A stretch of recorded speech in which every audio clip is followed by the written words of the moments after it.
Hello welcome back to the new reaction video. और अभी जिस वीडियो के ऊपर हम लोग रिएक्ट करने वाले हैं उस वीडियो का टाइटल है बॉलीवुड में हिंदू धर्म की तौहीन क्यों की जाती है। अच्छा, इससे पहले हम लोगों ने लॉलीवुड देखा था, मतलब जो पाकिस्तानी मूवीज हैं उनके अंदर मतलब रिलीजन को लेके रिलीजन को काफी लेके इस तरीके की मूवीज होती है, बट शॉकिंग बातें इंडियन मूवीज के अंदर इतना ज्यादा नहीं होता नहीं है। होता। किसी भी रिलीजन को लेके इतना ज्यादा नहीं कर रहे होते, बट फिर भी देखते हैं कि देखिए इस वीडियो के अंदर क्या है, ये कौन कौन सी मूवीज की बात की गई है इसके अंदर। तो आप लोगों का इससे रिलेटेड जो भी ओपिनियन होगा कमेंट सेक्शन के अंदर बता सकते हैं। तो लेट्स गो स्टार्ट करते हैं। दोस्तों, पिछले 1 दिसंबर को एक तमिल फिल्म रिलीज हुई थी अन्नपूर्णी, जिसका हिंदी में मतलब होता है अन्न की देवी। ये फिल्म अन्न 1 की तारीख देवी? को आने वाली सैलरी की तरह कब आई और कब गई किसी को पता ही नहीं चला। ओरिजिनली तमिल में रिलीज हुई ये फिल्म बुरी तरह फ्लॉप हो गई, मगर 29 दिसंबर को ये फिल्म हिंदी समेत कई और रीजनल लैंग्वेजेस में ओटीटी पर रिलीज होती है। फिल्म के ओटीटी पर आते ही हंगामा मच जाता है। लोग इस फिल्म का कंटेंट देखकर हैरान हो जाते हैं। फिल्म में इतने सारे कंट्रोवर्शियल सीन्स थे कि लोगों का दिमाग चकरा गया। एक सीन में फिल्म का मुस्लिम हीरो वाल्मीकि रामायण का हवाला देकर भगवान श्री राम को मांसाहारी बता रहा है। एक सीन में हिंदू हीरोइन एक कंपटीशन में बिरयानी बनाने से पहले नमाज पढ़ती है। एक सीन में एक मुस्लिम महिला हिंदू हीरोइन को बताती है कि बिरयानी बनाने से पहले वो नमाज पढ़ती है तो बिरयानी अच्छी बनती है। कोई सेंस है इस बात की? एक सीन में हिंदू हीरोइन अपने मुस्लिम बॉयफ्रेंड कुछ भी माँ बाप से बगावत कर देती है। अरे देवा! देखते ही देखते ये सारे सीन सोशल मीडिया पर वायरल हो गए। लोग सवाल करने लगे कि भैया ये अच्छा, ये फजूल की लॉजिक है कि मतलब बिरयानी बनाने से पहले नमाज पढ़ने की कौन सी तुक है। फिल्म देखेंगे तो मुझे हाँ, समझ ये आ वैसे मैं मूवी नेटफ्लिक्स पे देखेंगे जो है ना मैं हाँ, ये मेरे ख्याल से नेटफ्लिक्स पे आ गई है। देख रही थी, सोच रही थी देखूंगी, अच्छा। लेकिन अब देखना पड़ेगा। चलो, बिरयानी बनाने का नमाज पढ़ने से क्या लेना देना? हाँ, ये बात। फूड यानी भोजन कब से हिंदू मुस्लिम हो गए? और नमाज यही पढ़ने बात। से अगर मुस्लिम महिला बिरयानी अच्छा बनाती है हाँ। तो तुमने हिंदू हीरोइन को सिर ढकवाकर बिरयानी बनाने से पहले नमाज क्यों पढ़वा दी? हेलो, ये सरासर प्रोपेगेंडा नहीं है तो क्या है? इसके उलट अगर कोई फिल्म बनाने से पहले ये दिखा देता कि मुस्लिम हीरोइन हलवा बनाने से पहले भगवान राम की पूजा करती है तो क्या लोग इसे हजम कर लेते? बताइए, क्या कोई लॉजिक है इस बात में? ये सही है। प्रोपेगेंडा नहीं है तो क्या है? ऐसा लोग कह रहे हैं। हैरानी ये है कि जब कश्मीर फाइल्स या केरला स्टोरी जैसी सच्ची कहानियों पर फिल्में बनती हैं, केरला लोग इसे स्टोरी मैंने प्रोपेगेंडा देखी नहीं है। ये साबित करते हैं कि नहीं नहीं नहीं, ऐसा कुछ हुआ ही नहीं है। तब यही लोग शिकायत करते हैं कि ऐसी फिल्में तो एक कौम को गलत नजर से दिखाने के लिए बनाई गई। तब ये लोग इस फैक्ट पर बात बिल्कुल नहीं करते कि क्या सचमुच कश्मीर से लाखों हिंदू भगाए गए थे या नहीं, क्या वहां हिंदुओं का कत्लेआम हुआ था या नहीं। ये लोग ऐसे एक भी फैक्ट पर बात नहीं करते। केरला फाइल्स में जिन 3-4 लड़कियों की जिंदगी पर फिल्म बनी है वो आज भी केरल में है। चाहे आप तो खुद उनसे जाकर बात कर सकते हैं और सच जान सकते हैं, मगर ये उनसे बात करेंगे ही नहीं। जिन लड़कों ने लव जिहाद करके उनका फायदा उठाया वो आज भी केरल में अपना काम धंधा कर रहे हैं, मगर इनमें से उन्हें किसी ने नहीं ढूंढा। तब भी इन लोगों ने सिर्फ इस बात पर हल्ला काट दिया कि ऐसा तो केरल में सिर्फ कुछ लड़कियों के साथ हुआ था। फिल्म के ट्रेलर में आंकड़ा बढ़ाकर क्यों दिखाया गया? अरे चच्चा! अच्छा, इसके ऊपर ये जो केरला स्टोरी, इसके ऊपर ना उसकी ध्रुव राठी की मैंने वीडियो देखी थी, उसका थोड़ा सा क्योंकि उसकी भी रिसर्च बहुत ज्यादा, मतलब ध्रुव राठी की बहुत ज्यादा रिसर्च के बाद वीडियोस बनती हैं। तो मेरे ख्याल से 20-22 मिनट की वीडियो थी या 25 मिनट की, तो मैंने उस पे वीडियो देखी थी। उसका थोड़ा सा डिफरेंट मतलब था कॉन्सेप्ट इस पे। मैं कहता हूं तुम आंकड़े छोड़ो, अगर ऐसी 20 भी लड़कियों के साथ ऐसा हुआ था तो क्या वो मसला नहीं था क्या? हाँ, बताइए। चाहे कश्मीर फाइल्स हो या केरला स्टोरी, दोनों ही फिल्मों के रिलीज के टाइम पर एक सेक्शन ऐसा था जो इन फिल्मों को प्रोपेगेंडा फिल्में बता रहा था, और फिल्म में बताए किसी भी कंटेंट पर वो लोग बात करने को तैयार नहीं हुए। लेकिन जब अन्नपूर्णी जैसी विशुद्ध 24 कैरेट खरी प्रोपेगेंडा फिल्म बनती है तो यही लोग फेविकॉल की रस्सी बना। और एक और चीज इसने बोला था कि अभी कश्मीर के अंदर भी हिंदू या तो दूसरे मजहब के लोगों के साथ मतलब ज्यादती हुई। इतना तो मुझे उस चीज का आइडिया नहीं है, बट मेरे जो जानने वाले दोस्त वगैरह हैं कश्मीर से, उन्होंने भी मुझे यही बताया था कि एक टाइम था, मतलब कहते कि हमारे जो बड़े हैं ना, वो यही कहते थे कि इधर पहले बहुत ज्यादा सिख और हिंदू लोग रहते थे, जो कि मंदिर अब खाली पड़े हुए हैं, मंदिर जो है वो मस्जिदों में तब्दील हो गए हैं, इस तरीके की काफी सारी। और हिंदू जो थे वो लोग अपने घर बार छोड़ गए। अब जाहिर सी बात है कुछ तो हुआ होगा जिसकी वजह से वो छोड़ के गए हैं। अपना मुंह सी लेते हैं। वरना आप ही बताइए, ऐसी कहानी का क्या मतलब है जिसमें फिल्म की हीरोइन को आप पुजारी की बेटी दिखाते हो? वो पुजारी की बेटी जिसके घर में कभी नॉनवेज नहीं बना, और जाहिर तौर पर बनेगा भी क्यों?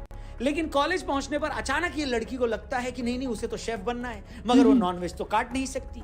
लड़की जब इस कंफ्यूजन में होती है तभी उसे इस कंफ्यूजन से निकालने के लिए उसका मुस्लिम बॉयफ्रेंड आ जाता है। ओके। मुस्लिम बॉयफ्रेंड उसे कन्विंस करता है कि अरे भगवान राम भी तो मांसाहारी थे, तो तुम अच्छा? इतना क्यों हिचकी। अब देखिए मेरे इस पर बहुत सारे सवाल हैं। पहली बात तो ये कि किसने कह दिया कि अगर कोई इंसान शेफ बनना चाहता है या दुनिया में जितने भी प्रोफेशनल शेफ हैं उन्हें नॉनवेज बनाना ही पड़ता है। फिल्म की हीरोइन बिना नॉनवेज बनाए भी तो शेफ बन सकती थी। फिल्म कोई सऊदी अरब में तो बन नहीं रही है या किसी ऐसे देश की कहानी तो है नहीं कि जहां पर लोग वेज नहीं खाते। आज भी भारत में एक बहुत बड़ी आबादी है जो सिर्फ वेज खाती है। हाँ, ऐसे में उस लड़की की ये क्या बात है। मजबूरी हो गई है कि भैया मुझे शेफ बनना है तो नॉनवेज तो काटना ही पड़ेगा या खाना ही पड़ेगा। बताइए। चलो एक पल के लिए ये मान भी लिया कि लड़की को नॉनवेज बनाना था, मगर इस बात को कन्विंस करवाने के लिए वहां एक मुस्लिम बॉयफ्रेंड की ही क्या जरूरत थी। बताइए। मुस्लिम बॉयफ्रेंड अगर दिखाया भी हो तो वो वाल्मीकि रामायण को कोट करके उसे कन्विंस कर रहा है। वाल्मीकि रामायणத்துல சொன்னது। वाह बेटे वाह, तुम तो बड़े हैवी ड्राइवर निकले। हद हो गई डेढ़ शानेपंती की। इस तरह तो कल को कोई इसके उलट फिल्म बना दे जहां पर एक ऐसा टॉपिक है जिसमें हिंदू हीरो मुस्लिम हीरोइन को किसी ऐसे बात के लिए कन्विंस करता है जो उसके फेथ के अगेंस्ट हो, और लड़की जब ना माने तो वो उसे उसी के मजहब पर ज्ञान देने लगे। वाह बेटे वाह। अब आते हैं सबसे बड़े झूठ पर। वही झूठ जो कुछ दिन पहले एनसीपी के नेता जितेंद्र आव्हाड ने बोला था, और वही झूठ इस फिल्म के मुस्लिम हीरो के मार्फत फिर से फैलाया जा रहा है। और झूठ ये कि भगवान राम मांसाहारी थे। इसे झूठ साबित करने के लिए हमारे पास यूं तो कई सारे तर्क हैं और कई सारे पॉइंट्स हैं। हम एक एक करके आइए उस पर बात करते हैं। ध्यान से इस वीडियो को देखिएगा, और जो लोग ऐसी बातें फैला रहे हैं ये वीडियो उन तक भी जरूर पहुंचाइएगा। इनफैक्ट इस वीडियो को दबा के शेयर करिएगा जिससे ये हर व्यक्ति तक पहुंचे। ठीक है, तो देखिए पहली बात यह है कि वाल्मीकि रामायण में जिस मांस शब्द का प्रयोग हुआ है उसका इकलौता मतलब मांस ही नहीं होता। हेलो, प्राचीन संस्कृत हिंदी शब्दकोश के मुताबिक यहां मांस शब्द के 3 अर्थ होते हैं। पहला मांस यानी गोश्त, दूसरा मछली का गोश्त, और ओके। तीसरे का अर्थ होता है फल का गूदा। वेदों के जानकार ये कहते हैं कि जिस मांस शब्द का इस्तेमाल करके ये कहा जा रहा है कि भगवान राम मांसाहारी थे, वो फलों का गूदा ही है और कुछ भी नहीं। क्या समझे? हिंदी और संस्कृत के विद्वान नित्यानंद मिश्र जी बताते हैं कि महाभारत के अनुशासन पर्व में तो भीष्म ने युधिष्ठिर को विस्तार से बताया है कि भगवान राम मांस नहीं खाते थे। इसके अलावा वेदों और भारतीय परंपरा के बड़े जानकार डॉक्टर आर रंगन की भी इस विषय पर राम इनसाइट्स इस नाम से किताब आई है। डॉक्टर रंगन आर्ग्यू करते हैं कि अगर वाल्मीकि रामायण में भगवान राम के 6 बार मांस खाने की बात है तो वहां 20 ऐसे प्रसंग भी हैं जहां भगवान राम सिर्फ फल और कंदमूल खाने की बात कर रहे हैं। यहां तक कि सीता जी भी प्रतिज्ञा करती हैं कि वो लोग मांसाहार का सेवन नहीं करेंगे। डॉक्टर रंगन कहते हैं कि बहुत से लोग ये कहते हैं कि भगवान राम तो क्षत्रिय थे और क्षत्रिय तो मांसाहार खाते ही थे, तो भगवान राम भी खाते ही होंगे। डॉक्टर रंगन कहते हैं कि उस वक्त तो क्षत्रिय एक से ज्यादा शादियां भी करते थे, मगर भगवान राम ने तो नहीं की, इसलिए सिर्फ उनके क्षत्रिय होने की बात करके उनके बारे में झूठ नहीं फैलाया जा सकता। भगवान श्री राम ने वनवास जाने से पहले भी प्रतिज्ञा ली थी कि इन 14 वर्षों में मैं निर्जन वन में रहूंगा और मुनियों की भांति बिना मांस खाए सिर्फ मधु, मूल और फल पर जीवित रहूंगा। तो दोस्तों मुझे लगता है कि इतने तर्क किसी भी इंसान को यह विश्वास दिलाने के लिए काफी हैं कि हकीकत आखिर है क्या। मगर ये देखकर हैरानी भी होती है और दुख भी होता है कि प्रभु श्री राम के विशाल व्यक्तित्व से कोई सीख लेने के, उनके गुणों की चर्चा करके उसे जीवन में उतारने के कुछ लोग उनके इर्द गिर्द हवाई विवाद पैदा करने की कोशिश करते रहते हैं। बताइए, अभी तो हम फिल्म अन्नपूर्णी का जिक्र कर रहे हैं, मगर ये कहने में कोई हर्ज नहीं है कि हिंदी फिल्में तो सनातन के ऐसे अपमान से भरी पड़ी है। ऐसी कितनी ही फिल्में आपने देखी होंगी जिसमें विलेन को तिलकधारी दिखाया जाता है, अपराधी को मंदिर का पुजारी दिखाया जाता है। 1957 में एक फिल्म आई थी मदर इंडिया, उसमें दिखाया कि लाला का कैरेक्टर हीरोइन का रेप करता है। रेप वाले सीन से पहले दिखाया गया है कि कैसे वो आरती कर रहा है। उसी तरह 80s में आई राम तेरी गंगा मैली फिल्म में हीरोइन बनारस की घाट पर मदद मांगती है और उसके साथ वहां पर दुष्कर्म हो जाता है। वहां भी लोग एक मंत्र जाप कर रहे होते हैं। इसी तरह 1982 में अमिताभ बच्चन, राखी और विनोद मेहरा की एक फिल्म आई थी बेमिसाल। इस फिल्म के एक सीन में अमिताभ बच्चन कहते हैं, या यूं कहें कि डायलॉग राइटर्स उनसे कहलवाते हैं कि यूं तो सारे हिल स्टेशन अंग्रेजों ने बनाए थे, मगर कश्मीर इकलौता ऐसा हिल स्टेशन है जिसे मुगलों ने खोजा था। क्या बात है, कश्मीर को मुगलों ने खोजा। हाँ, सच में यार मेरे लिए यकीन करना मुश्किल है कि जिस वक्त राइटर ने ये बात लिखी, क्या उन्हें सच में ये नहीं पता था कि कश्मीर को किसने खोजा? और कुछ नहीं तो अगर राइटर ये भी सर्च कर लेता कि कश्मीर का नाम कश्मीर आखिर पड़ा कैसे, उसे तभी इसकी हकीकत पता लग जाती। अरे भाई, जिस कश्मीर का नाम ही ऋषि कश्यप के नाम पर है, जो सैकड़ों सालों तक कश्मीरी पंडितों की भूमि रही है, उसके लिए फिल्म का किरदार बड़ी बेशर्मी से कह रहा है या उससे कहलवाया जा रहा है कि इसे तो मुगलों ने खोजा। और इसी सीन में जैसे अमिताभ बच्चन कहते हैं कि कश्मीर को तो मुगलों ने खोजा है, तो राखी का कैरेक्टर पलट कर बोलता है, मुगलों का तो जवाब ही नहीं। उनका म्यूजिक देखिए, पेंटिंग देखिए, आर्किटेक्चर देखिए।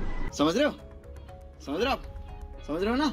अब आप देख रहे हैं किस तरह चीजें धीरे धीरे धीरे धीरे जनता के मन में फीड की जाती है। अब ये सब अगर कोई पॉलिटिकल पार्टी करे तो समझ में भी आता है, मगर फिल्म की आड़ में इस तरह का एजेंडा चलाना सच में शर्मनाक था।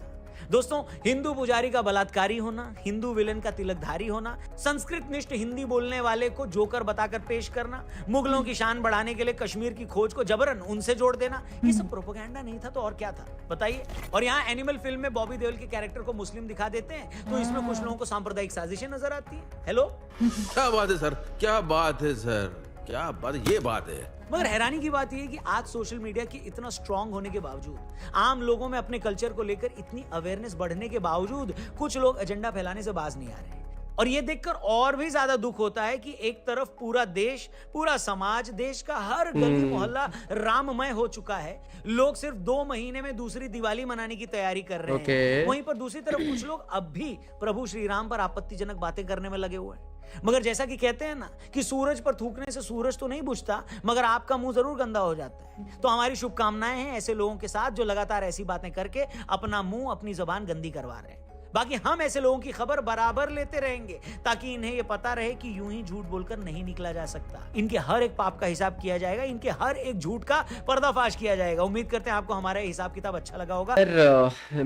हम लोगों की पिछली जो वीडियो हम लोगों ने देखी थी उसमें भी हमने एक ही बात की थी कि मूवीज को लेके ना, मूवीज को एक ड्रामेटिक या तो कुछ ऐसी चीजों पे बनानी चाहिए जिसमें रिलीजन का कोई नेगेटिव रोल नहीं होना चाहिए। नेगेटिव रोल अगर कहीं है भी ना तो उसको रिलीजन से हट के पेश करना चाहिए।